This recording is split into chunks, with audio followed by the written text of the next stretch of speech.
As always, this episode is dedicated to our Patreon supporters. Thank you very much. Enjoy.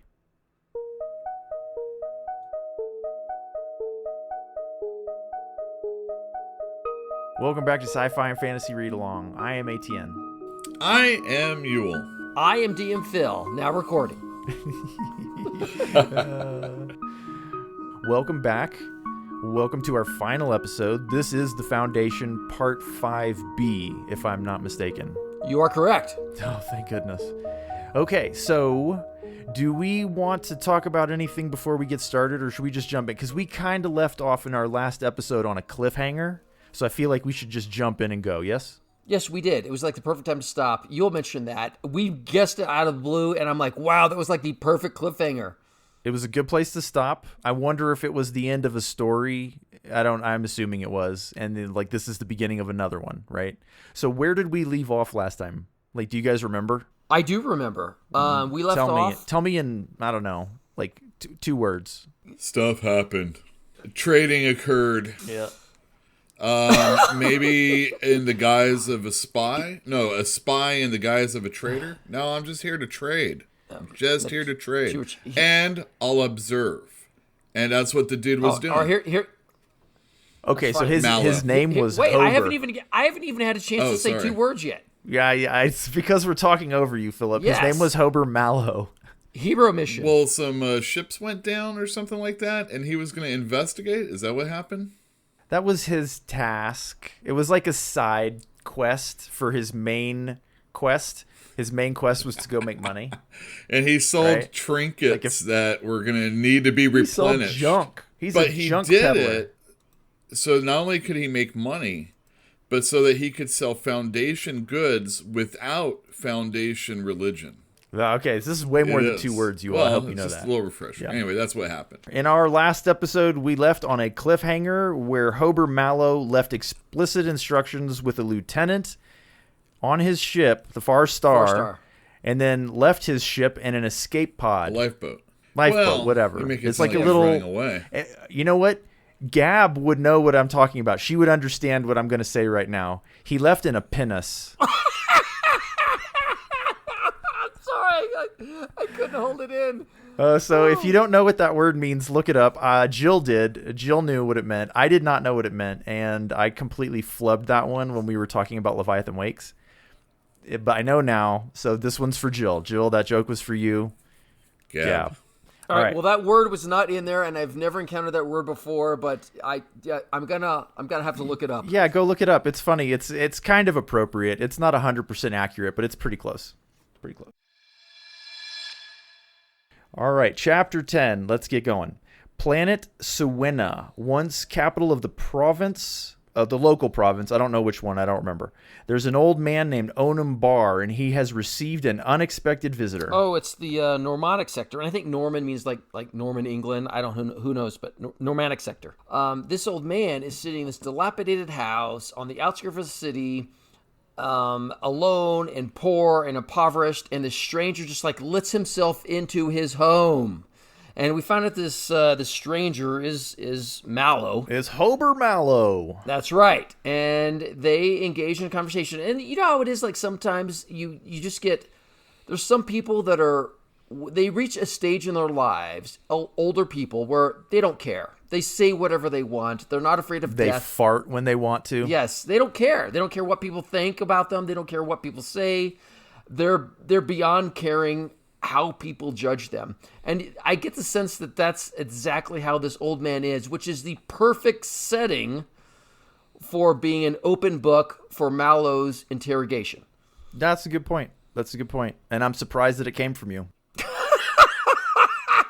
I love this chapter. I loved the way this guy talked, and it was one of the first names in the book that I wasn't, didn't raise my hackles. Onum Bar, like that's a good name, and this dude talks in such a way that I really, really appreciated. Like he's unique among all the characters that I've encountered so far. He didn't just get a name; he's got a history, he's got a reason, he's got depth. What is his history?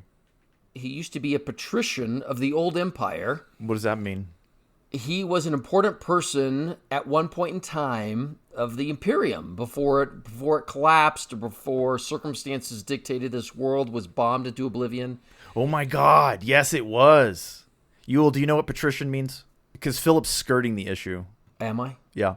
No, I don't know specifically what patrician means. I'm going to paraphrase because I don't have the exact definition in front of me, but it's a person from a ruling family. Rich upper class, bordering on minor nobility. Yeah, well, anyway, he's Mallow's there just because he has to go and check out these, what is it, power plants? Is that what it is? That is, in the end, what he is after. Yeah, he wants to see the power plants. It may be happenstance that he landed here. No, he had maps. They They're are just old, old, but he wasn't supposed to be here. He's supposed to be 20 parsecs over on some other planet or whatever. Yeah, but his information's just old, right? He has old thing. information. He was looking for the seat of power for the local government, and it used to be here 150 years ago, but it isn't anymore. It's on Which Orsha he 2 finds now. out from the old guy. Oh, he said that interestingly as well. He said, it costs me nothing to reveal this information or something. Like, it was beautiful. It was really nice. Like, he answers questions nicely. Well, they have a nice, conversation where Mallow is saying, well, I could be an agent for the Empire. The Viceroy. And he's yeah. all, so what? He's all, yeah, but, what are you going to do what are you going to do to take away from me? I eat black bread. I could kill you. I drink mud. And he's all, go ahead. I'm living 5 years past what I thought I'd live anyway. That's like my grandmother. I know. Every time I talk to my grandmother, she's like, oh, it certainly sucks to be old. Yes, but this old man, Onam Bar, he didn't know who Mallow was, but he had him pegged from the moment he walked in the door and spoke. No, it was more than spoke. He saw his shield too. That too, right? But we'll get to that. He said that in a cool way too, though. When he was talking about how did he refer to it? He's like, I'm not from around these parts, and the dude's like, your accent gave you away, but he didn't say that. He said it like badass. I'm gonna have to look it up because he does talk really nicely. He speaks very eloquent. I love this chapter. I really, really, really did. And you're right. It's almost like, okay, so I will come to this at the end, but I want to say it now before I forget. The evolution of Asimov's writing is observable in this book. I agree. He's getting better. Well, he tried to have characterization within some of the other characters also. It just wasn't as necessary early on or as polished. He did a good job with a couple of them for sure. But it was almost like a couple of them some of the stories felt rushed early on. Got to get those out, man. Right. You do. I mean, he was writing pulp, man. He was literally trying to, supplement his income by writing stories. I totally admire that. But when you're writing these, you don't know that it's going to be anything going, this isn't a literary masterpiece necessarily. It's amazing that something like this might even be considered at any time, Or more interestingly, when you're working in the Navy shipyards, you probably have hours and hours of dead time where Why do you assume that military guys don't do anything? Because I know a lot of military guys. Do you? Is that a thing? It's called military time for a reason. I have the quote for you guys. When he says, "My name is Hober Mallow. I come from a far province." And Barr nodded and smiled. "Your tongue convicted you of that long ago." That's just beautiful, right? It's he speaks very eloquently, yes. And there's a reason that he does. Because this dude is a scholar. He's not just some old man. But you pointed it out earlier, this guy's planet is desolate and ruined. And it's part of that history stuff that you were talking about, Yule, before we cut you off and started over. Do you remember the history? I don't remember every part of it, but guy working for the Empire gets kicked off the planet. And even though they're reverential to the Empire, these guys get bombed, get nuked from space. Okay. You essentially got it. The ruler of the planet was this guy named... it was a W. Wiscard. Yes. So the guy who was ruling the planet was the current viceroy of the planet, was named Wiscard. And he decided that he wanted the imperial throne for himself. So he went for it and he lost. And while he was losing, somebody from the Empire came out with a fleet and they were going to destroy that planet and all of the people on it. And he fled. This Wiscard, he fled away. And the people, they basically backstabbed him while he was leaving, and they welcomed the Empire with open arms. But this admiral from the Empire, he wanted to conquer something. Oh, so they wanted to do a lot. He went ahead and he put the planet to it was disgusting what he did to that planet. Like, he killed them. He killed the majority of the people on that planet, from what it sounds like. He put them to the nuclear blast. Yeah, it sounds like he nuked every urban center. When they said that he put them to the nuclear blast, that's what they referred to the rifles as at the beginning of this section. Interesting. So did he put them to was it firing squad? Did he come through with the firing squad and kill people, or did he literally bombard them from space? I don't know. I had the impression it was a nuclear bombardment from space, which is you just like you ruin the planet. Yeah, exactly. You rubble the planet. Yeah. Well, he didn't rubble everything, obviously, and we'll find that out later. But also, like, this gentleman, Onum Bar, he got a free pass, essentially, because he was old and wasn't considered a threat. And then he went around and, like, gathered up all these books and stuff, and he's just been living out here by himself. No, he salvaged whatever books he could find. That's right, because he's a scholar and he values knowledge. So he had, like, 6 sons, 5 are dead, one's working to ultimately... He had a daughter, too. I hope she's dead. Let's talk about that, because I was aghast and traumatized. He said, I had a daughter. I hope she died eventually. Yeah, the eventually part was the only part that was tricky to me. Like, it sounds like they went around and they raped and beat and tortured everybody. And so he's hoping that, his daughter didn't suffer a horrible fate. Right? Right. Which I think is probably what any parent would Seriously, hope. I am disgusted. Yeah, so that's the current viceroy, the guy who rules the planet now. Now, who's the word of the boy emperor? Who's the boy emperor? The word? I didn't get that either. I was confusingly phrased, and so I wasn't sure, because there's somebody was assassinated, and blah, blah, blah. He said, later on they say there were like 9 emperors in 50 years. I think I think they just said it's one in a long line of tyrants. Yes, it's a nameless emperor who's really just a puppet for bad men. Who knows? He did bad things to the people. It Not doesn't a good guy. care about anybody else. Yeah. Yeah, they had one good emperor 150 years ago, but after that it was a bunch of weak emperors and bad viceroys. Lots have been going on, and that's where the history all comes from, is this old man giving the history of his planet and the local periphery, or local area. I also liked when he was describing, I don't know why we were so into the Empire. He says maybe it was we felt loyal to the symbol. Maybe we feared the horrors of a siege also. I think they probably also feared falling backwards, because what was that, the Neverending Story? I don't know that. I don't remember what it was called, but the great enemy was, it was the Nothing. The Nothing was encroaching upon their world. It was devouring their world from the outside, and like if you looked away, it just crept up on you until there was nothing left, right? And that's kind of what's going on in the galaxy. Like, the Empire is dwindling and falling away, and I think that's probably terrifying to the people. I did want to put a plug in for what he had said so poignantly. The old man, he said, they left me with nothing because I helped drive out a rebellious governor and deprived an admiral of his glory. That's what I was looking for. And it's sad that he was put in this position, stuck between a rock and a hard place, between one bad man and another bad. There was no way to win. Not for them, no. And the whole planet suffered for it. Well, most of the planet. Apparently the power plants didn't suffer at all. Oh, we'll get to that in a minute. Yeah, we'll get to that, but yes. All right, so do you guys have anything else before I drive us in a direction? You mean, like, out of the chapter? I mean, there's a lot more to this chapter, yeah. and we're not circling the drain or anything, but like we're covering a lot of stuff, so there's more. So you've had this exchange between the old man Onum Bar and Mallow, and it's been a courteous exchange of information, almost like this old man is unburdening himself of all of his pains. Why, thank you for asking, he says. Yes. For showing an interest. But Mallow was eating up. He even said in there, he was on the edge of his seat as this old man was telling his story. And Mallow is not just, some person to be entertained. I mean, he's soaking it up for multiple reasons, but he's also soaking it up because I think he can see, feel, and identify with this old man. the challenge he's had to overcome, so on and so forth. Your thesis, dude. I don't know. I don't know how yeah, exactly.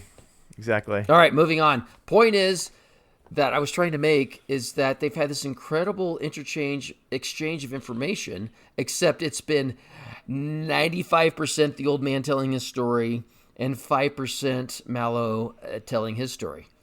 I did notice that Mallow basically deflects. He doesn't really answer any questions that the old man has. He just prompts the old man to continue. That's because he doesn't know what he's getting into, and he doesn't want to give anything away. I love this exchange. I think it was brilliantly done. 5 gold stars for me. 5 gold stars. All right, 4.5, because nobody's perfect. All right, so how did the old man recognize this guy as a foreigner besides his accent? Because there were 2 things that gave Mallow away as being a foreigner, possibly a magician. It was the force field you were saying. The personal force field, yeah. He had a glimmer about him, and the old man could see it. And he knew what it was too. But I thought personal force fields, they make it like it's a big deal. It is a big deal. They were never invented So by how would the you Empire. know what one was if it was never invented? I think it's because of exposure to the larger scale models, like the ones that protect ships, the ones that protect other stuff. Like, he's seen them. This guy's a patrician. He was one of the previous rulers of this planet. Oh, it's just a smaller version of this. He knows what they look like. I've heard of a 2-inch elephant. I've just never seen one. You'll know what it looks like when you see it, trust me. Well, even the people in the Empire, I think very few would have recognized it, and this old man probably recognized it instantly, just didn't say anything about it. So he knows this guy is a foreigner, and he's giving him all of this information, which makes you wonder why. He tells us why. He has a son that's out there ready to kill, what's the guy's name? The Viceroy. Yeah. I don't remember his name. Mean, he might not have a name for that matter. He's serving as his guard or something like that. And every once in a while, he comes and hangs out with me. He's a good boy. Yeah, gives him information. Brings me some food. Yeah, exactly. So apparently this guy has received rumors. He's heard rumors about magicians on the edge of the galaxy. And he recognized Hober Mallow as one. And his son is working for the Viceroy. And he says that his son is slowly getting into a position where he will be able to assassinate the Viceroy. And he's giving all this information to Hober Mallow, not because he's naive, but because he wants to create another enemy for the Viceroy. So there's your reasoning. Yeah, you're right. This is one of the pieces of information that Mallow does give. He wants to get to the city because he wants to see these nuclear generators that they have miniaturized in the Foundation. He's like, oh, you'll be shot on sight if you go to these generators. You're going to have to go to the ones that are protected by the tech men, the ones that power the cities. Here, take my passport. Yeah, he's like, just flourish it. Like the magician you are. They won't look too closely. But stop talking, by God, don't talk. Oh, yeah, if you talk, you're going to give yourself away. He's like, shut up and listen. Yeah, he gives him advice on how to infiltrate their society. Yes, he does. There's a nice little moment at the end. It's this gesture of kindness. And it was like the thing that kind of sold me on Hober Mallow, because up until now, he's just all business, no joy. He's a little bit of a tyrant. And then he does this thing, and it kind of softened me. He leaves him like this super basket of food and provisions that are it's a gift basket to this land from Neiman Marcus.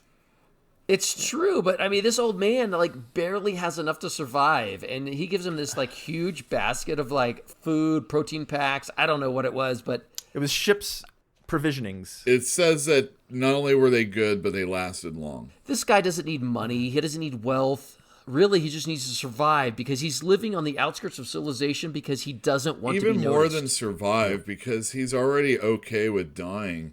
He just wants to have a little bit of something extra. Wouldn't it be nice to live long enough to see your son murder the Viceroy? Well, there is that too. Yes. But I think just the act of, the comfort of whatever was left behind. Look, you've been drinking crappy water for a while. Give me some hot chocolate, Do you guys think that this guy is kind of like a miniature version of the Foundation? Which guy? Onam Bar. What, you mean like he was successful early in life and he's fraying? You brought it up earlier, Philip. His civilization has been basically destroyed, and he has gathered together, like the last of the books. It's kind of like Canonical for Leibowitz, right? Oh, interesting. Yeah, interesting. He's holding on at the edge, just like the Foundation. I can see it now. An intelligent man who's holding off against the darkness, waiting for the light to come. And his light is, unfortunately, vengeance. Hober Mallow. Well, or Hober Mallow, or whatever it is. That's That's the avenue towards vengeance. He's doing what he can to stick the knife into the back of the Viceroy. Yeah, you're probably exactly right. Anyway, Hober Mallow didn't have to stop by and give him that little, food basket. He did this like a day later or something after he left. Yeah, the old man found it in the garden, and it was just a nice gesture. It was a human gesture from a man who I don't think of as a human. He's just kind of a money-making machine. Well, that's the way it seems, but that's where I think my point. It's the yin and yang, right? Every dark spot has a white spot, and every white spot has a dark spot. All right, we've beaten this to death. Chapter 11. Are you guys ready? Mallow meets a tech man. We were introduced to the notion of tech men in the last chapter. Can you describe this particular tech man to me? Well, let's describe what tech men are. He's a guy willing to take a bribe. Exactly.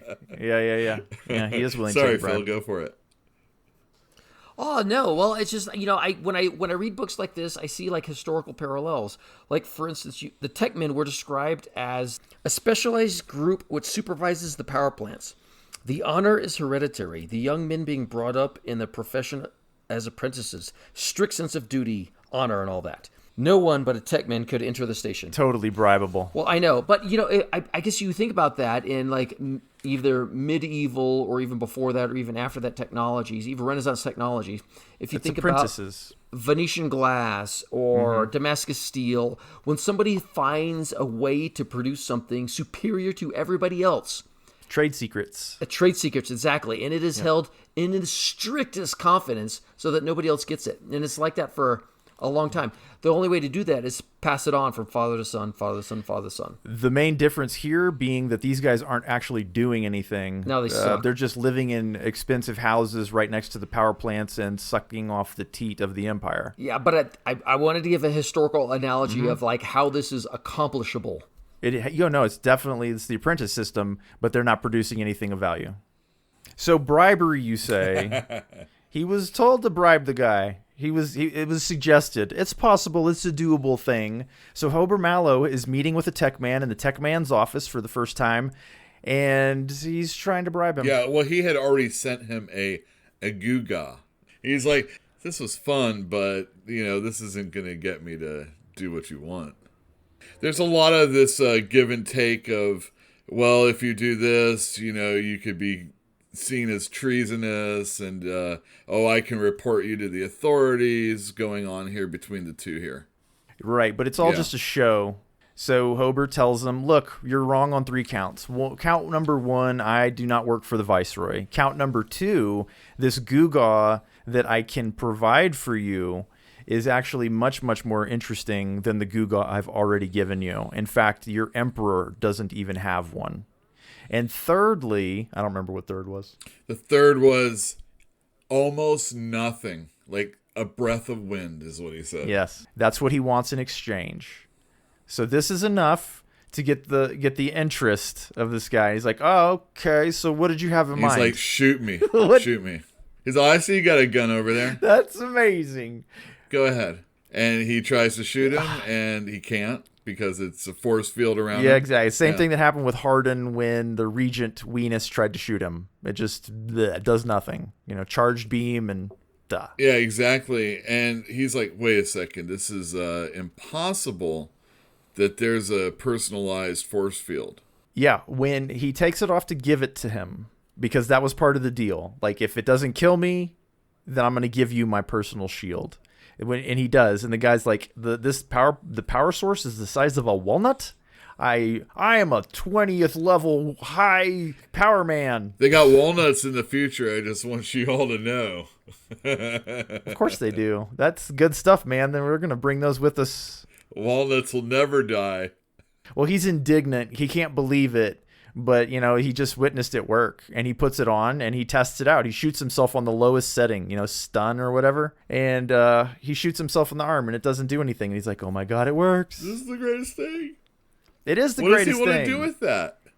I don't know. Just have it, I imagine. But you can go robbing banks? Nah, I think it's a goo gaw that nobody else has. Like, it makes him special. Well, not just that, but they have miniaturized nuclear weapons, but they don't have miniaturized nuclear shields. So he's like, whoa, I could be invincible. So he asks Hober, well, now that I have this shield, why don't I just shoot you? Because I might have one myself. I didn't give you everything. He's like, don't be a dummy, okay? I didn't give you my only one. And not only that, I have a gun that can shoot through this force field. That's his threat. Wait, didn't he try to shoot him?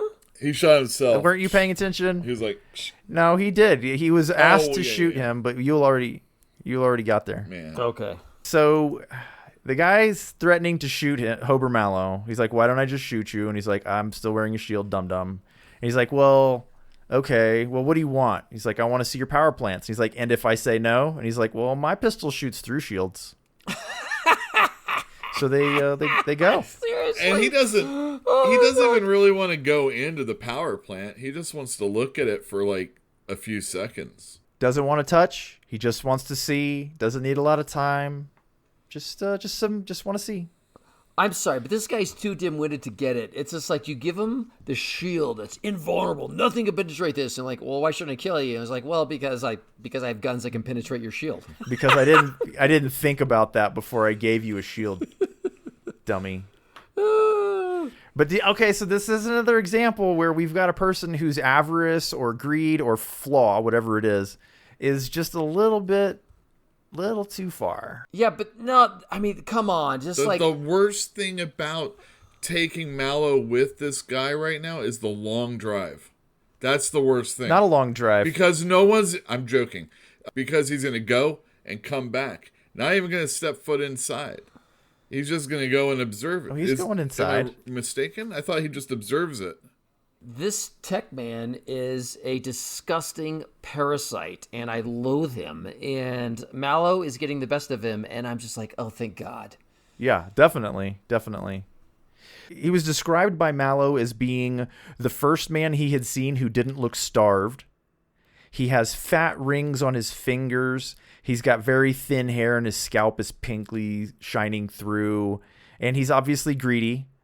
And yeah, he's got no good qualities that we can tell. Well, he's also a blustering bully, and he's like, oh, no good qualities that we can tell. It's right? Like, I could strangle you myself with my bare hands. And Mal observed he's got these two flabby hands, and I don't know why. I was just thinking about this kid I grew up with. His name is BJ Goss. I know BJ.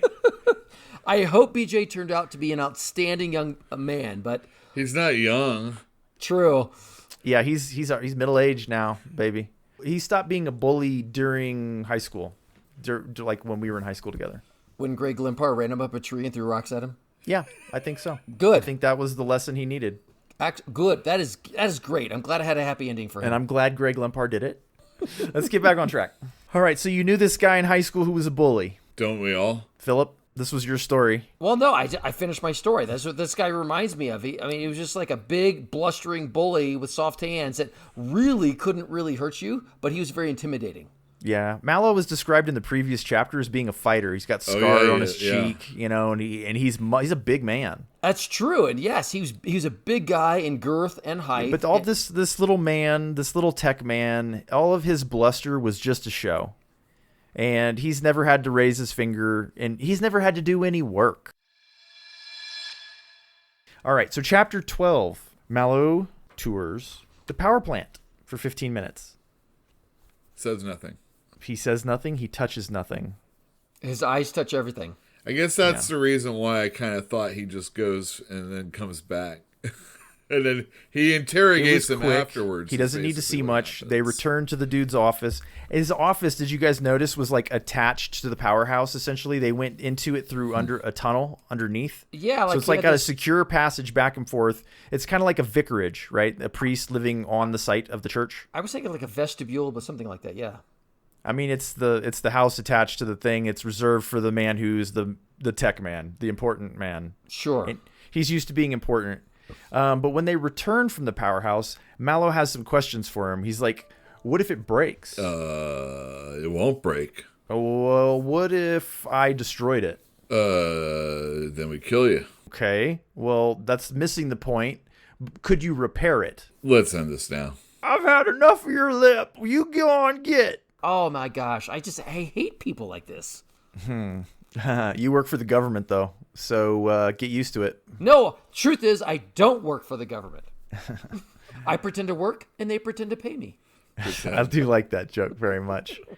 Okay, all right, so hey, wait. This is my nerd moment. This is my nerd moment right here. I like nerd moments. Go. So it's in this interchange where Mallow says, well, what if I, suppose I fuse a vital connection or smash a quartz D-tube? I'm like, what is a quartz D-tube? Do you guys look this up? No, I know where you're going, but go on. I had no idea what it meant, but I figured there had to be some historical reason why he described it that way, so I looked it up as best as I possibly could, and I couldn't find an exact analogy, but I found this history of the quartz crystal industry in the United States. Quartz crystal industry in the United States. Got it. Yes, written by the Ultrasonics, Ferroelectrics, and Frequency Control Society. Amazing stuff. I am not kidding. Like, we had radio going back to the early, 20th century. But the introduction of the quartz connection, piezoelectric connection for communication purposes, put us several orders of magnitude more in capability, in power, and transmission, all these things. And this was during a time of World War II. This technology changed our combat effectiveness in World War II to a degree like I cannot voice because I don't fully comprehend the history, but they were writing this. Oh my God, I should give you guys the link. It's talking about like sonar and long distance communications and clarity and reliability, all because of the quartz crystal industry. Fascinating stuff for all you World War II buffs, for all you radio buffs, for just anybody who likes literally historical accuracy. It's like the history of the transistor, essentially. Well, I figured there had to be some historical reason why he put this in there, and the truth is it was revolutionary for military communications during World War II. I would need to do some reading, basically, to know what a D-tube is, but I think the long and short of it, a D-tube is a vacuum tube. It might be. I'm not sure. That's what I took out of that, and I don't feel like the story suffers for me not knowing exactly what a D-tube is. It doesn't at all whatsoever. I'm glad you nerded out. Can you give me more information about what a D-tube is? I only have so many hours. None. I didn't find the D-tube, and it's entirely plausible that he made it up. But the point is, I think the quartz crystal technology, as it applies to communications. Timex takes a lick and keeps on ticking. This guy does not like D-tubes, doesn't know anything about he's like me. He doesn't know anything about this stuff, and he probably doesn't care. He's just a tech man. He's literally riding the wave of power. And remember, this is a desolate and destroyed world, and everybody else is starving, essentially. And this guy is like, ha, ha, ha, ha. But he kicks old Hober Mallow out. He doesn't want to talk to him anymore. Doesn't want to answer his questions. And 2 days later, Hober Mallow is back aboard the Far Star, heading home for the Foundation. And 2 days after that, the tech man's shield dies dead. No matter what he tries, he can't get it to work again. But he knew it. I mean, he knew that guy was not going to be able to fix that thing. He can't fix anything. He can't even fix old tech, much less advanced tech. Oh, yeah. We've seen the way people forget things in this book, the farther away they are from, the Foundation, I guess. And even within their society, there's people that are just doing what they're supposed to do because they're supposed to do it without any knowledge of why things are... Ritual. Even they are doing that, but it's even worse out here. Or it seems to be. Well, if something never breaks, no one's ever going to get the experience to fix it. Right? Nobody's ever going to be forced to, we need power, so fix it. That never happens because these things don't stop working. Thankfully, people are putting VHS tapes up on YouTube. Chapter 13. Hober Mallow is enjoying the sunroom in his new home with a new friend named Angkor Jail, once a councilman who got booted by Lorraine Sutt. So an enemy of my enemy is my friend, I believe. Yes, but this guy was actually the foretold Counselor of Education, Minister of Education. What was it? Foretold? He was mentioned as the seat of education was leaving. Oh, early on, you mean? Like Yeah. in the beginning parts of this part. Yes. Yes, Beginning of the chapter. When they're like, when Twir was trying to convince Mallow to run for a council seat. It was because this guy was leaving? Yeah, exactly. This was the guy. Well, that was instrumented by Sut, who is the enemy of the enemy, et cetera, and et cetera. All right, so Sut is expected as a guest here. Mallow has been avoiding him since he's been back, and finally Sut's catching up. So he instructs this friend of his, Jail, to go wait in the other room and eavesdrop. Turn the speaker up, or low, yeah. Yeah. So Sut wants to know where all of his money's been coming from because this dude has been living large since he's returned from Corel. I like Mallow's response. He's all, unfortunately for you, it's all legal. Yeah, totally legit. I'm going to pay taxes on it too. He's buying sports cars. He's got ladies. He even says it. You know what? It doesn't even matter how I made this money. What business is of yours? What business is who I'm seeing? I love in the very beginning, his buddy, who he sends in the other room, is feeding him his cigar. Yes. This guy, he's rolling around in dollar bills or creds or whatever. I mean, seriously. I mean, he looks like a drug kingpin right now. Seriously, Yes, he does. Well, Sut asks him about his house. He's like, it's a mansion. It's a palace. You know, like, where'd you get the money for this garbage? And it is all legit, and that's all going to play out. But that's not really what's bothering him. What's actually bothering him is that Mallow is not promoting the religion when he's opening new markets, which he has every right to do. He's legally in the right. And customarily, he's doing it wrong. This is the first time when Asimov really gets into actually connecting previous chapters to this chapter and so on and so forth. The deal that they had struck in the very beginning before Sut kind of like strong-armed Mallow into going to that planet. God, what was the name of the planet? Corel? Corel, yes. God, how could I forget that? Yeah, Corellia. Sut was like, there was no mention of any trade agreement in your report. And Mallow responded, nor was there any mention of what I had for breakfast that day, or the name of my current mistress, or any other irrelevant detail. Because they sent him there and told him, we just want you to keep your eyes open, do your thing.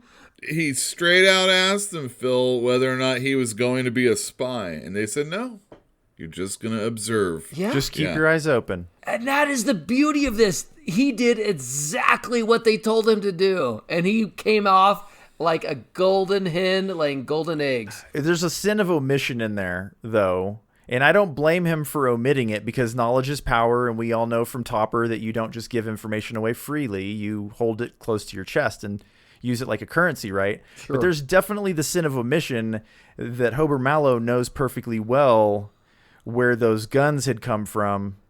And he made his own assumption about a connection between Corel and the old and decaying empire. And he did not mention that in his report. No. Yes, he described it beautifully, which is he detected old nuclear handguns, which look like they are holdovers from the old Republic. Guess what? He took the facts and he explained them exactly the way they were. All right, without he's no fool. Everything's. This is like the second time he's like having to explain himself. Is that what it is? He submitted a report and they were happy with the report. But now that they see him spending all this money, they realize that he didn't give them everything. And now they want what he didn't give them, but they have no right to it legally.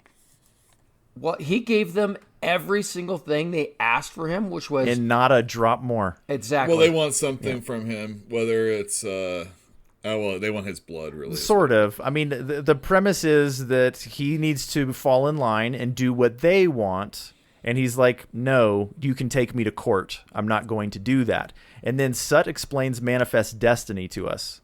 That Harry Seldon had predicted that this is going to happen. And we just have to follow the course. And the course is the way that it's been going. And you're straying from the course. You're interfering, essentially. Is that pretty close to Manifest Destiny? They use a term, which I had to look up, by the way. I know which one you're talking about. Which was idée fixe, right? Oh, I'll only tell you what I assume that meant before you tell me what it actually means. I assumed that meant that he was focused on a particular idea and he couldn't let it go. That's right. That's exactly. Fixed idea is what it technically means. Idée fixe. Fixed idea. And that's Does it have some cultural relevance? No, it's just Latin or French. Who knows where it comes from. Right. But the point is, that's where Sut is the recipe for success after the second Harden crisis. Does it ring any bells to you? Does this ring any bells to you? Yeah. Because it rings a lot of bells to me from a previous section. I mean, it's history repeating itself, which is people have a recipe for success, and that works great. That works wonderful. But until the next crisis comes, if you can't evolve to beat that crisis, I mean, you're sunk. And here's a person, Sut, in this particular case, who is sticking to the recipe of success for a bygone age. Right. Clinging to a sinking ship. Yes. What do they say? Rats clinging to a sinking ship? Isn't that the phrase? No, it's rats leaving a sinking ship. Oh. Because they're smart. We're graduating and leaving our old selves behind. And sometimes that's violent. And sometimes those people want to hang on as long as possible because they have all the toys. And they're like, I'm not playing with these toys anymore. Well, they're in power, sure. Right? He doesn't want to let go because he would be letting go of his power. It's rough, especially if you're the kind of person that is seeking power for power, you know? And I think that he is, and it becomes very clear soon. Well, in the very least, he hates Mallow. Definitely hates Mallow. Well, you're talking about a person who's evolved in his entire career, power structure, and reality around a decaying system. And he's not capable of reshaping himself into something new. So he's going to cling to that as long as he can. And one of the things that's failing is on the periphery, away from the foundation, religion is not something that other planets or empires are willing to accept anymore. Not from the outside. Yeah, anyway. It's got to be grandfathered in already, or else they're not going to use it. Especially if it comes from the foundation, because it's always not got interested. Religion involved, and they've seen how it's strings attached, massive strings attached. They've seen how other planets have been dealt with, and they're like, nobody will deal with the foundation if the religion is involved. And what Mallow is providing to these people, he's trying to explain to, what's his name, Sut here, is that these people would rather slice their own throats than deal with them. And here he is actually selling their crap. Right. So, get off my back, Sut. Sut wants Mallow to come around to his way of thinking. He offers him 3/4 instead of half shares, which is what he rightfully has right now. But Mallow doesn't want 3/4 of a share instead of half of a share. He's happy with what he has. And then he's offered a council seat. And he says, I'm going to get that despite your efforts. Oh, my God, that's so sweet. It's beautiful. It's beautiful. So then he is threatened with prison, 20 years for the murder of a priest. What? Yeah. He's not, you mean that thing back there? That thing that happened? That was the mayor's idea, by the way. I just went along with it. But now that we've got you like that, we're going to prosecute you. And he leaves.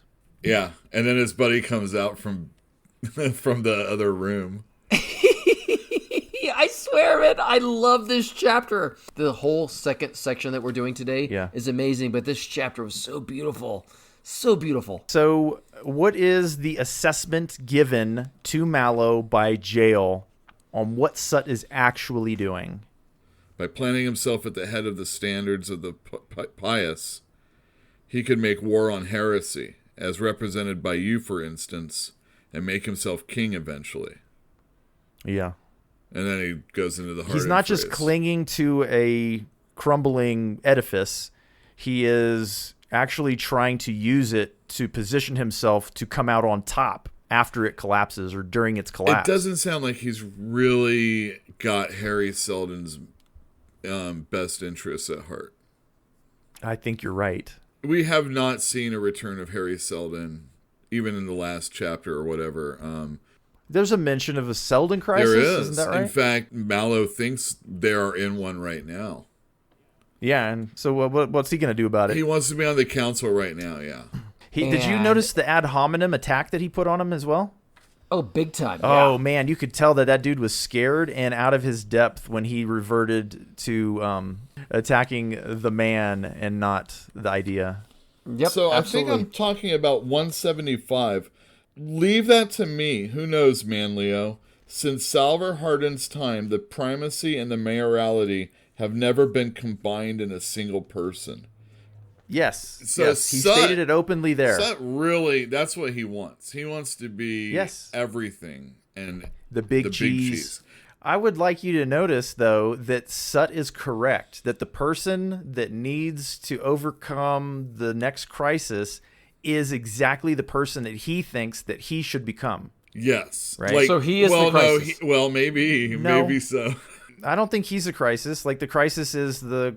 I think it is. It's a complex crisis. Pieces have to be put in place, and this guy is trying to purposely place himself there. He's just wrong about who's supposed to be in that position.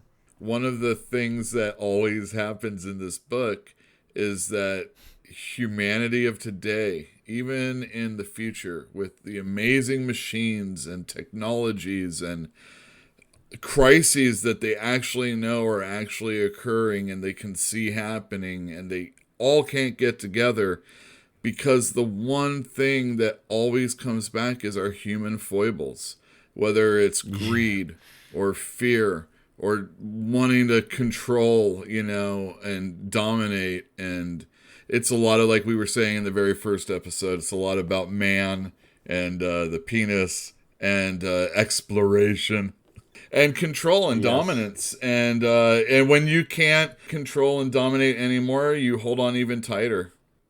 That's what we were at right here with Sut. I mean, that is true. If he was so close to the right answer, potentially. Yeah, no, he put his finger right on it. He's just not the guy for the job. Yeah. This is Hober Mallow's time. It's not Lorraine Sut's time. Someone's got to do it. Maybe a little message here is that when we started at the very beginning of the Foundation, you had Harry Seldon as a man, and then you had Harry Seldon as a prophet, and then you had Harry Seldon as a messiah, and now you have Harry Seldon as this distant person that nobody even really remembers, but now he's being manipulated by people now to accomplish their ends. That also sounds familiar. Yes, that sounds familiar. Yeah. And so I think that is exactly what Sut is doing. Yeah. Is he's using the threat of the next Seldon Crisis. I bet I know where the historical analog lies in this one. Yeah, exactly. Yeah. To accomplish his personal ends. Yeah. Good call, Philip. Good call. All right, so did we finish that chapter? Yeah, we did. All right, so chapter 14.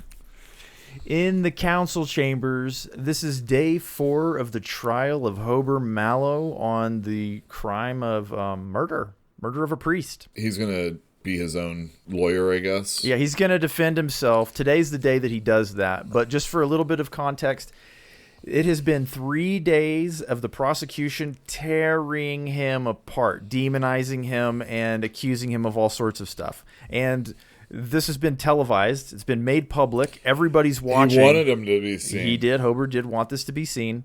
Nevertheless, he is publicly reviled right now. There's talk of dragging him out and killing him when this is all done. Okay? That's how we begin this chapter. Today, Mallow says, is his turn. Enjoy the show. Yeah. So Mallow is going to give testimony. They do the whole camera zoom in, light spots him, and he stands before the mayor and he gives his testimony. Everything they said in the last 3 days is true. True, however incomplete. Uh-huh.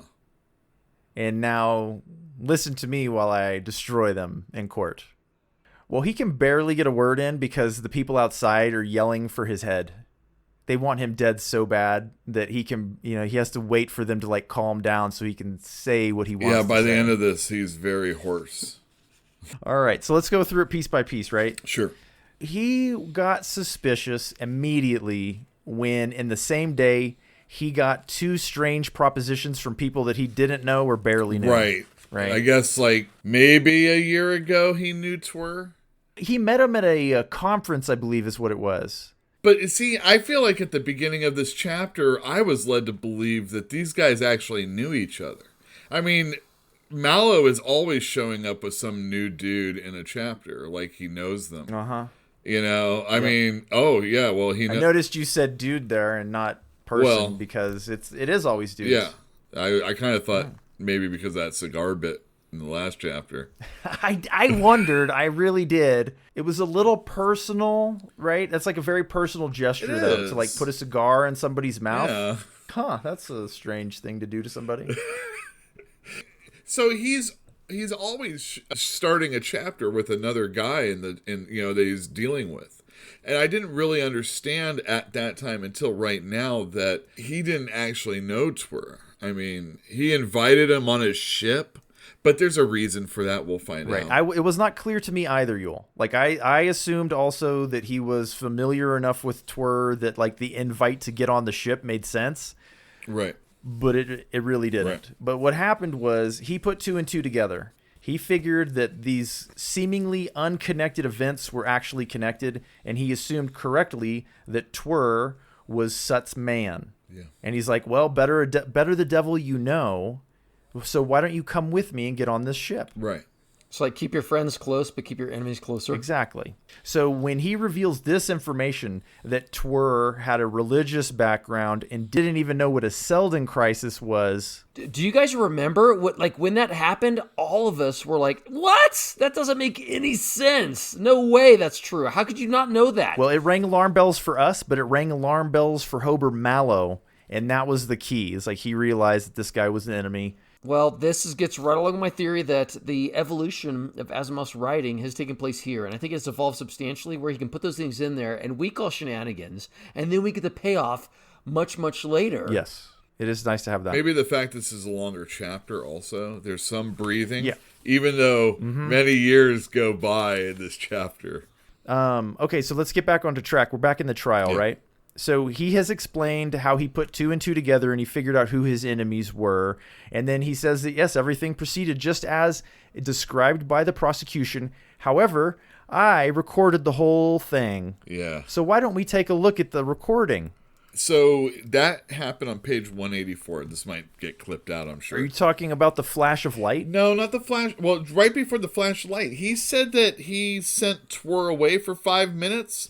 And I read this and I just don't see him sending Twr away for 5 minutes. He totally did. He told him to go get the lieutenant or whatever. Oh, I see. And he did. Okay. He left. And then he went around and he kicked in the doors of the bathroom. And I don't remember. He did a whole list of things. Yeah, he looked behind the bar. He looked in the lavatory. He looked under the tables. He thoroughly looked over the place to make sure that there was fighting. And keep in mind, he's literally looking for people, not spy devices. Exactly. He was looking for people that were hiding that could observe him setting up his video recorder. You know, and we didn't mention at the beginning, but my notes going back all the way to that day, I was like, man, this guy is like thorough and suspicious. Yes. And now we're getting the payoff. All right, I'm down.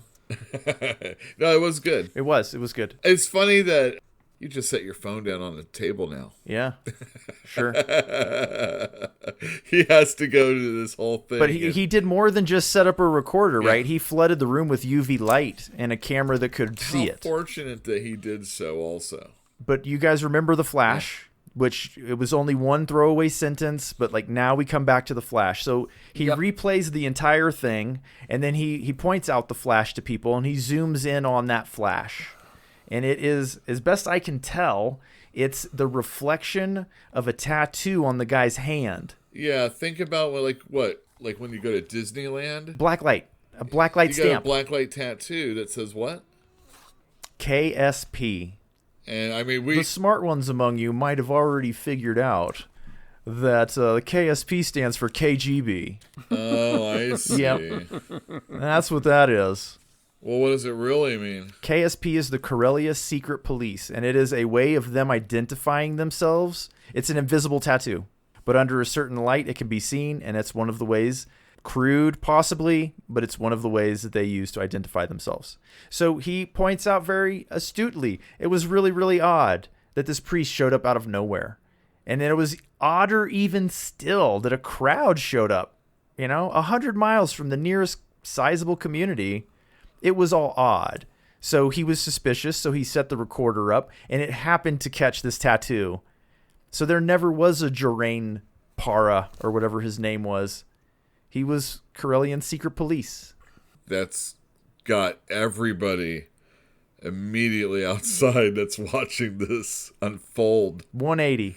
Yeah, absolute 180, right? They go from kill to kiss, just like that. Do you guys have more for that section? It was really nicely done. I particularly enjoyed it. It was exactly like a murder mystery, though, right? It was like the reveal of a murder mystery. Sherlock Holmes, like, oh, I noticed this, that, and the other, and bam, mystery solved. Yeah. This is the highlight of the chapter. Seriously. The section? I'm sorry, this is the highlight of the book. Is this the climax, Philip? It's not the climax yet, but it's good. The writing got better, the story got better, the build-up got better, the characters got better, everything got better, and it's coming to a climax. But this isn't the climax. It's close. I think this is the climax. I think this is the climax, too.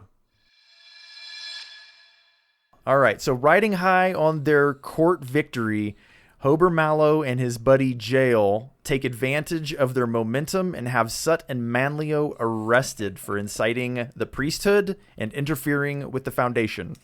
Hilarious that he does that. He just turns them around. This is before, so he's not a mayor. He has all the people that are behind him, though, right? A lot of public opinion is in his favor. He's very popular. Yeah, and he's taking advantage. Like right now, he could get voted into that council seat, and I think that's what's going on. He knows that there's a Seldon Crisis coming. Like he says as much. He says he needs to be the high priest and the mayor at the same time to solve this. Yeah, and he has a plan for what he's going to do. And it's very like, kind of like Seinfeld. That's what it is. Yeah. No, it is like Seinfeld. You're right. And his plan is to do nothing. That's true. Doesn't matter whether or not it is this guy or this guy or this guy. Either one of the three is probably capable of fulfilling the prophecy, but only one rose to the challenge, and he's in that position to fill that prophecy within... Prophecy. Yeah, prophecy. Even right? even you believe in Harry Seldon. I'm sorry. It's statistically probable. So the Seldon Crisis that is coming is Corel. That's the crisis. They're going to be attacked by Corel, and he knows what to do about it. So chapter 16, yes? Back on Corel with the Commodore and the Commodora, 3 years have passed. Yeah, the 3 years since Mallow came and gave them that glittery necklace ensemble thing? Yep, the belt and necklace combo. Light tiara That's belt right. combo. Well, she must have changed her batteries at least 5 times. Oh, yeah. Wasn't it every 6 months? I think it was something like that, yeah. Well, I mean, as rich as Mallow is, I'm assuming you're right. Yeah, many batteries have been sold to these people. Well, she is, as usual, giving Acerbic. She's giving it to her husband, her older, very, very older husband. Basically what happens, he goes to war as a result of her needling him, I think. She was proud of him because he had finally made the decision to do so. But wasn't that at the very end? That's what I took away from this. Okay. Yeah, but like over the course of time, she's revealing that she knows he's going to make a decision because she has a spy. And he's like, oh, who might that be? And she's like, I'm not going to have that person killed. Yeah. I know that you've made a decision. Congratulations. But she's real mean. Like, but I think that's just her way. She's a vicious tongue. Well, it is. And at the end, he imagines himself being God of gods, basically. And when he is, her father and she is going to get it. I think at this point in his life, he just wants to have a minor victory and some peace and quiet. Well, yeah. He's not getting it at home. Like, the peace and quiet just doesn't live there. There's a thing I didn't catch until the reread in chapter 16, and that was that I don't think they want to destroy the Foundation. I think it was implied that they would be better off if the Foundation was still able to make their gewgaws, right? That there was money involved. So not really destroy the Foundation, but they want to take over. And they want to take over the Foundation, but they can't because they don't have enough what ships. They want to do is, attack the trade routes They can take out their... Control it in some way. Yeah. It was unclear. It was really not clear. I think this is just literally just like Asimov throwing some information at us to put an idea into our minds for a subsequent chapter. Sure. And I don't think it was particularly well handled. Like, I was confused until the second reading, and then I was like, okay, I can put 2 and 2 together now, but... Sure. Aboard the Foundation ship Dark Nebula. It almost like there was nothing important here, really. How long was the chapter, man? It was like 5 sentences long. It was 1/3 of a page. Yeah, it was very, very If short. you're looking at it in a magazine, it probably reads differently. There's an ad on the same page, right? Why would you call it a chapter? I don't know. So let's call it, the first line was, the senior lieutenant of the Dark Nebula, and my mind goes to, not Dark Nebula, but Dark Aster, which was like Ronan's ship in Guardians of the Galaxy. What's Guardians of the Galaxy? Guardians of the Galaxy? That movie? That might be something to do with Marvel. I'm not completely sure. Oh, okay. Fairly modern. I didn't follow you, man. I'm sorry. I don't remember. Are you serious? Guardians of the Galaxy? No, I blanked on it. I'm sorry. I think this was just a scene change to let us know that the attack was happening. Yes. Yeah, it was a segue. The invasion has begun. It has begun. It doesn't make sense as a chapter or a paragraph in another chapter. Like, it needed its own thing. It's just a break, It's setting the scene, right? We now know that they're at war. So chapter 18, Hober Mallow, now 2 years in the position of mayor, is in conversation with Jail again. And he's like, how many ships did they get? Like, what did you guys think about that? Like, did that trigger any historical details in your mind? Well, fill me in here. Where exactly it made me, talk about that? at the very, very beginning, he's like, how many ships did they get? And he's like, well, 4 got stuck on the ground and a bunch got away and blah, blah, blah.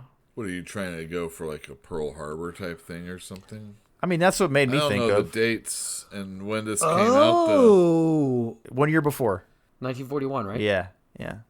At least the first story did. Right. Oh my gosh, yeah. I think you nailed it.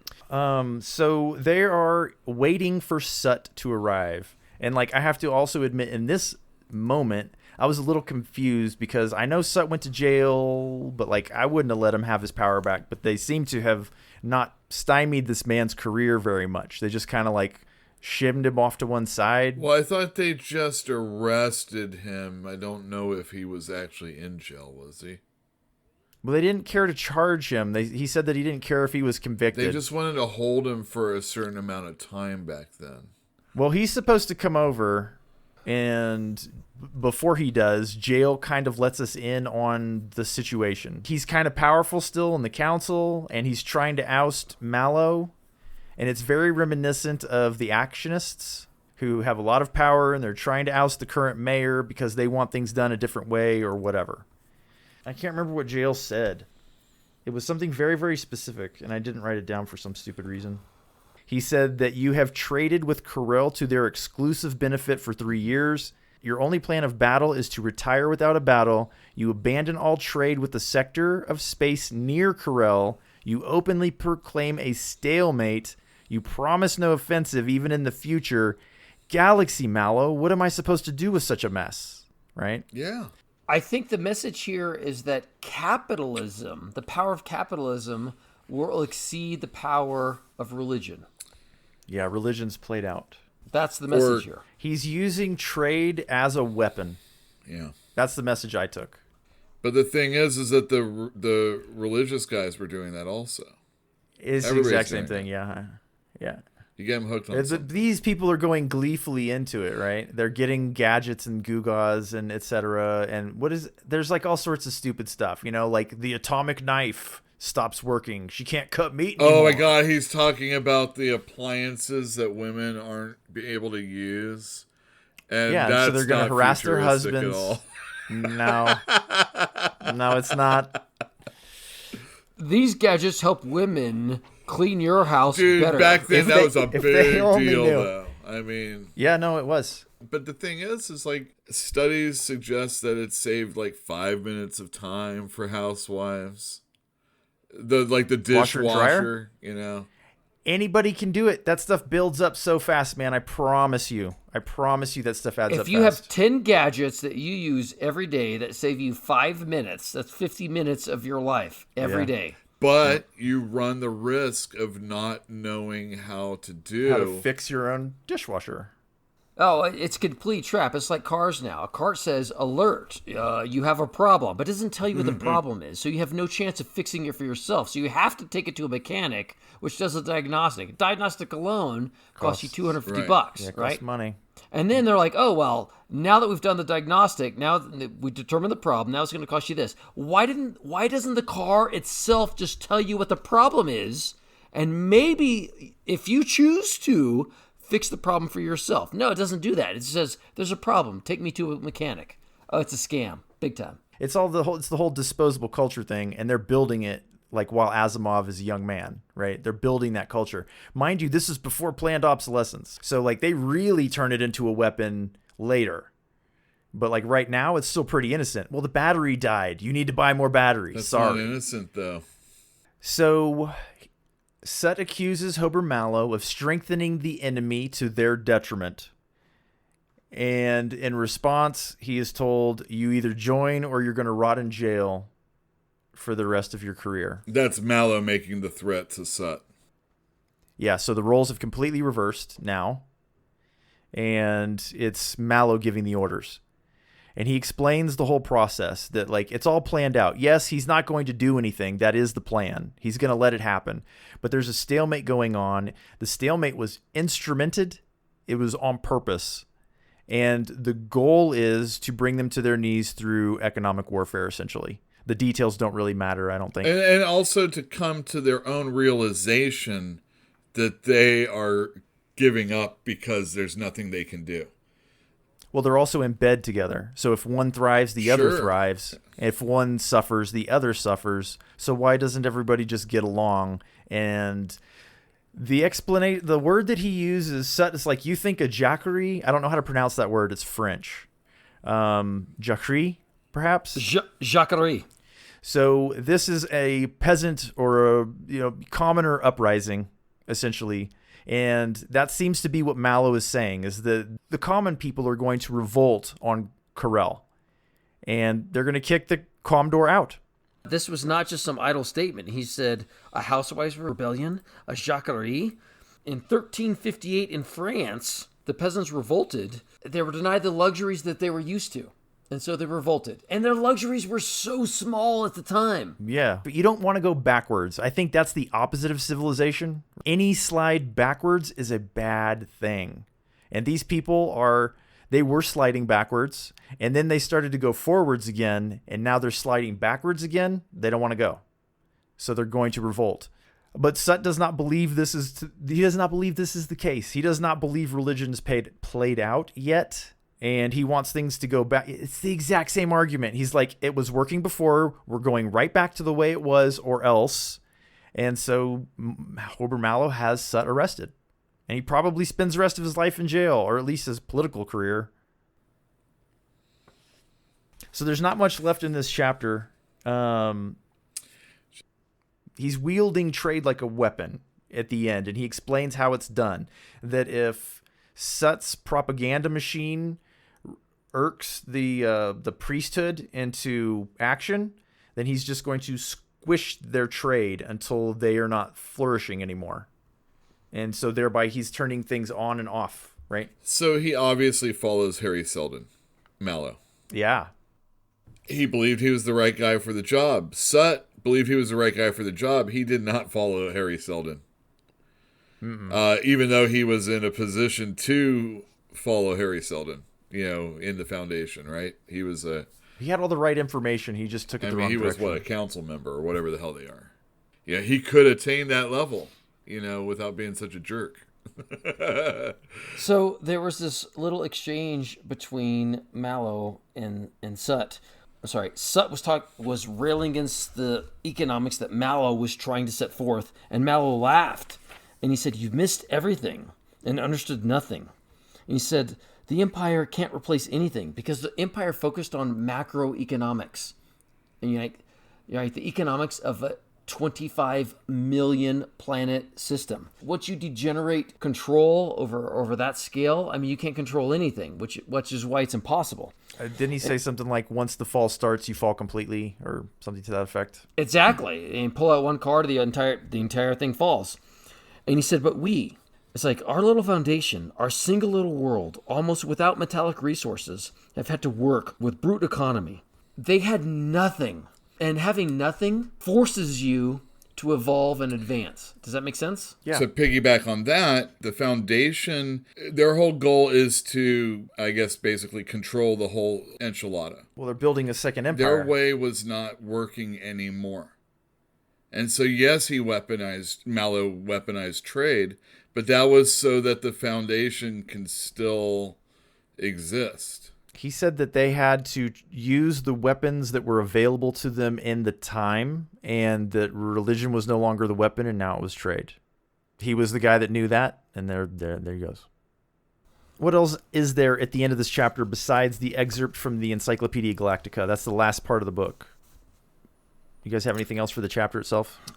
I think it's about this is the beginning of how history, I guess, repeats itself. So Mallow is essentially establishing a plutocracy, which is government by the wealthy. To lead us into the next book, right? I don't know. I don't know what the next book is. Well, but we know sure. that there are more books in the series, so I assume Asimov had a plan. Yes, but we also know how the beginning of the book happened, which is you had this vast empire of wealthy people at the top with no regard for anybody else other than the resources they could provide them. Cyclical. Yeah, that's kind of how I got it in the end, yes. And it said it right there. It says you're establishing a plutocracy, not government by the competent. Remember that science failed them at one point, so maybe they are going in a big cycle. Let's finish the novel, and then we can have a general discussion, yes? Wait, I have one thing. I'm just going to do the excerpt from the... Oh, so, yeah, Encyclopedia Galactica, is that what you're going to read? Yeah. Okay, so, yeah, that was my LOL. Go ahead. Well, go ahead then. If that's your LOL, let's finish the novel. The excerpt from the Encyclopedia Galactica talking about the subject of Corel. And so, after 3 years of war, which was certainly the most unfought war on record, the Republic of Corel surrendered unconditionally, and Hober Mallow took his place next to Harry Seldon and Salvor Hardin in the hearts and the people of the Foundation. Bam. Dun, dun, dun. But I don't get... I mean, okay, fine, but I don't get that. Be sure not to miss Mount these Rushmore. unforgettable books by Isaac Asimov. Oh, that's a plug at the end. That's not part of the book, guys. Okay. So, a lot of messages here. There's a lot to the book.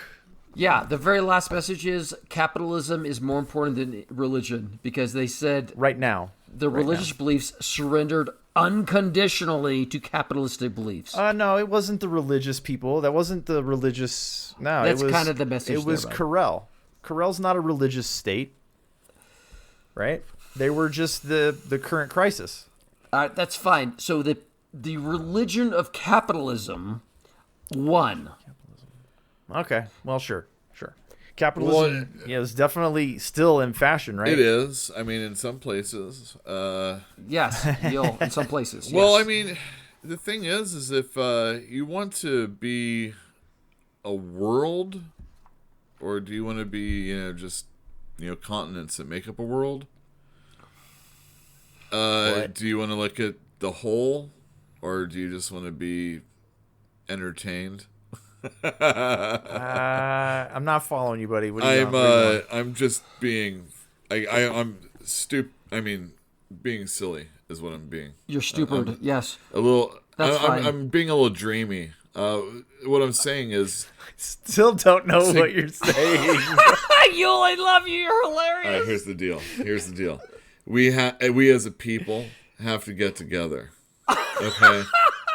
We can't care so much about Russia, and Russia's got to stop doing that kind of stuff, because we're not going to get out in freaking space and do all this other junk that we're supposed to do. You mean we have to cooperate and be a world, and I mean, instead of nationalism, and etc. But yes, I agree. End the Olympics immediately. But ultimately, just like moving to America, You're going to need merchants to want to go there, or else it ain't going to happen. And it's always going to be that way. And good message. That's a good message. I mean, well, it's not a good message. Again, it is. If we were a whole, we would say, "Oh, we need to make this happen." You know what I mean? And it I would can happen. talk about people in houses that are only there so that they can help the family, so that they can move on to bigger and better things, and then help more family members. But how often do we do that in America? Or how often in the world do we say we are humans? We're not, but again, going back, we like to be entertained. That's why. Well, the truth is, beggars don't change the world, opportunists do. Yeah. But you're only as strong as your weakest link. Yes, well... No, that's it's very true. Which is why the opportunists have to trim the sail.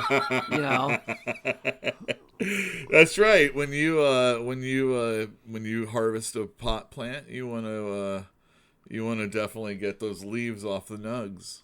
Make it more exactly right. You're never gonna get. You're not gonna get a good bud unless you trim those. You don't feeders, smoke the roots.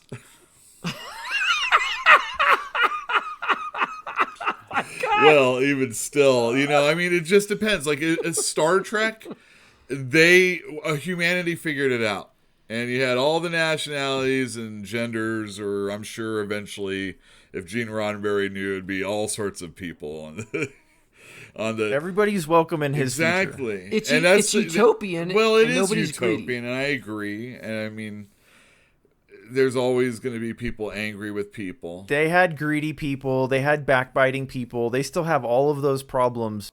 Harcourt Fenton Mudd was one of my idols. But they don't really do money too much, it seems. Unless they have a bar on the bridge. They use credits, dude. They use credits. I guess so. That's money. I've never seen Bones pay for anything. Ever.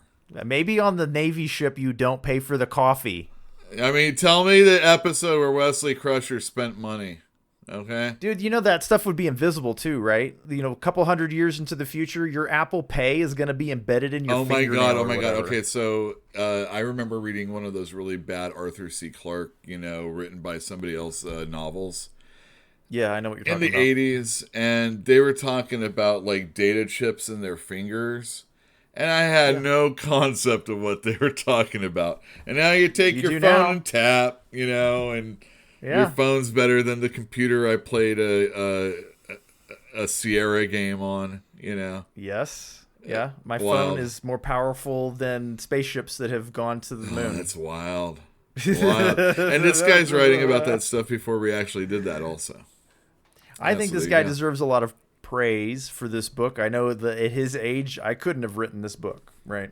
I'm surprised for you for saying that because you've given so many negative feedbacks and pushback on how awesome it was. I'm surprised you're giving that now. What? Explain that. Well, it's a little bit of an ambivalence, right? I think that this is a young adult novel.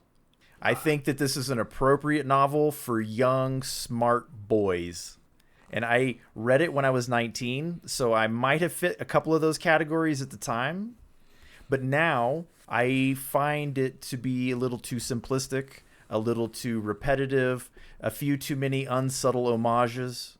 True, you're true. So I'm a little torn. But there are elements of it that are immensely enjoyable. No kid is going to want to sit through reading about how money and trade routes work.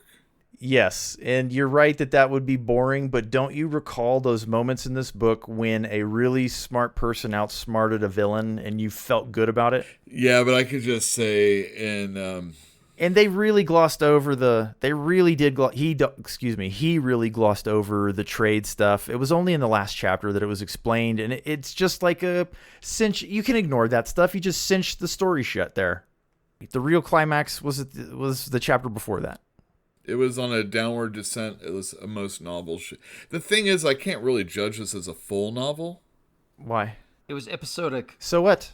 So is Don Quixote. Who's the one that does Hawaii? Is that Michener? Yep, okay. that's him. That's many generations in a book that's a lot thicker than Asimov's Foundation. It's like you said, there's a repetition in this book Almost every story is solved like a mystery at the end, but it's a guy who's smarter than the other, like a detective, smarter than the rest of the people, saying, I know how to do this thing perfectly. Each and every time. alone. And if I was looking at each one as a short story, I might not look at that so harshly. But since we're looking at all of them as one book, there is not the only. I mean, I could see many parallels and narratives that are playing out in this book. But overall, I'm reading 5 different versions of the same story. Yeah, your point is taken, and like it's very noticeable. The repetition is actually kind of jarring when you read it as a novel. But I liked all the stories. Individually, they were all okay. The last chapter was excellent, though. Yeah, absolutely. It was far superior. But essentially, it's the same theme, the same story every single time. Yeah. The villains have the same motives. Yep. Everything. Exactly. But I would like to state it that the very last part 5, which we broke into 2 parts, was hands down the most sophisticated. I'm going to disagree with you. It was the most sophisticated, the most enjoyable, the most enrapturing of all the 5 parts. Okay, I'm not going to disagree with you. Part 5 was awesome. Yeah. Which leads me to the idea that like maybe I do want to read the second book because he was so young and like we know he wrote for many, many years. I would like to see more focus on a real story if I was going to keep reading this. Okay, hold on. I do want to keep reading some Asimov. So this is the synopsis, I guess, of the next book in the series. We're ignoring the prequel, okay? This is Foundation and Empire. But the prequel sounds so interesting. Led by its founding father, the great psychohistorian Harry Seldon, and taking advantage of its superior science and technology, the Foundation has survived the greed and barbarism of its neighboring warrior planets. Yet now it must face the Empire, still the mightiest force in the galaxy, even in its death throes. When an ambitious general determined to restore the Empire's glory turns the vast Imperial fleet toward the Foundation, the only hope for a small planet of scholars and scientists lies in the prophecies of Harry Seldon. I kind of forget the fact that Harry Seldon has said, at best, we can do this within 1,000 years. But this entire book, The Foundation, is 150 years. Something like that, yeah. Which means we haven't even got to the meat of it. Nope. And he instilled the story in the very beginning that this was a 1,000-year story. So I'm like, wow, okay, so we really haven't even got there yet. Right. I'm actually interested. I would recommend to continue in this series, given that that all of the speed bumps that we hit along the way, like it already seems like he's improving. So like if he was a young writer and I was reading his stories, I'd be like, yes, I would read. I would continue. I would read the next one. Me too, but I would like to caveat that a little bit. Like when I very started this, one of the problems I had is that you had a part or section, part 1, and then there was virtually no connection to part 2, and then virtually no connection to part 3, and virtually and so on and so forth. I had a hard time with that. But after the part 5, you kind of accept it that those are segments in time of a much bigger picture. And it's a 1,000-year picture. And so when you're starting it, your brain wants a continuous year-by-year explanation of how things are happening. And when you bypass years, your brain has a hard time comprehending the focus of that. You need a really good summing up chapter. Exactly. But after 5 parts, I feel like I'm getting it. Like Asimov might have had a much bigger picture here than we're capable of comprehending within one chapter. Yeah, I wonder about that. So I don't know because I haven't read part 2 yet, but you're seeing the world that he's building. Exactly. It's something Stephen Erickson said that I'm going to take and I'm trying to ever forget is that trust your author. You had noticed in the last section a similarity to the Mutiny on the Bounty. True, and I did research that. And by the way, hold on. I want to interrupt you because I want to ask you a question. Go ahead. I want the answer before you continue because I think it's relevant. When you've got Hober Mallow on trial, yes, in the end, yes, like how well does that line up with the story as historical fact? Extremely well. That part of it reigns extremely well. So summarize the similarity if you could. In the real history, once Captain Bligh got to England, he was arrested. And Hober Mallow is Captain Bligh in this case. Yes, Captain Bligh was, and this is real history, arrested, court-martialed, put on trial, and then acquitted, and then promoted, and then lauded as a hero by the public. That sounds exactly like Hober Mallow. I mean, maybe there's a little bit of variance in there. So I'd say it's undeniable. So like that borders on me not liking it. Pretty close. I disagree. I think that's an inspirational story. And the truth is there's significant variations that I think are valid. I like subtlety too much to enjoy that, though. But you didn't read Mutiny on the Bounty. I've seen the movie.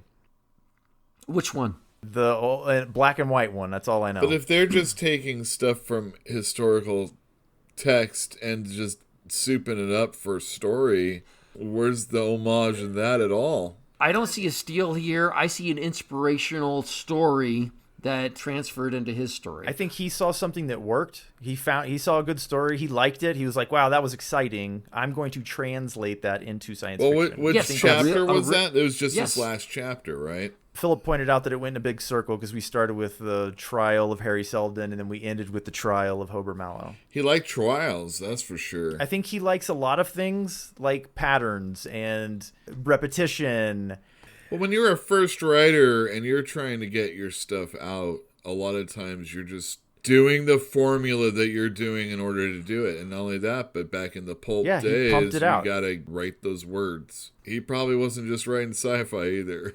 I think that's how his writing evolved, is in the very beginning. It was like he was desperate to get any attention he could possibly get. And now at the very end, he got a little bit of creative license to be able to do what he could. And he had the experience to improve himself. We could look this stuff up and get really specific, but I don't think it matters. These stories were written over several years, and it's obvious that they got better with time.